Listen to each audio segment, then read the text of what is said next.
The state school superintendent says money wasn't a factor in her decision to drop out of the race for governor. Glenda Ritz announced last week she'll seek re-election instead. RTV 6 State House reporter Katie Hines is in the newsroom with details on the story. Katie? Said Glenda Ritz raised $30,000 during the first half of the year, a fraction of the money fellow Democrat John Gregg and Governor Mike Pence had in the bank. But she says she needs to continue the work she has started as the state school superintendent.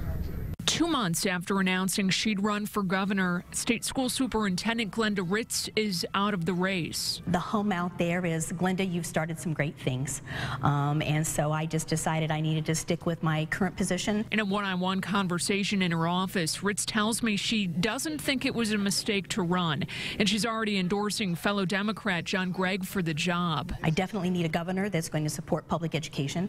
I felt that I can be that person, but when it really came down to serving children, I needed to decide, I just decided, my heart and my passion and the work I've started needs to be a superintendent. Ritz says that work will include the formation of a blue ribbon commission to study how to attract and retain quality teachers. The review will take place in light of a nearly 20% drop over 5 years in the number of people pursuing their first teaching position in Indiana.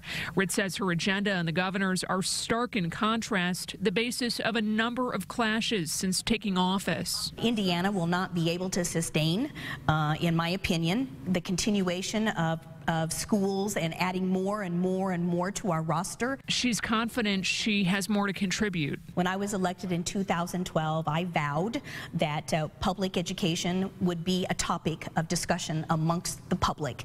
I feel I've done that. When asked if she'd rule out a run for higher office down the road, Ritz says she doesn't want to speculate. She says her heart is in her current job. Hear more from our conversation with the state school superintendent coming up on Sunday on Indianapolis This Week. That's at 8:30 a.m. And you can also watch at that time on the RTV 6 app and the IndyChannel.com. Katie Hines, RTV 6.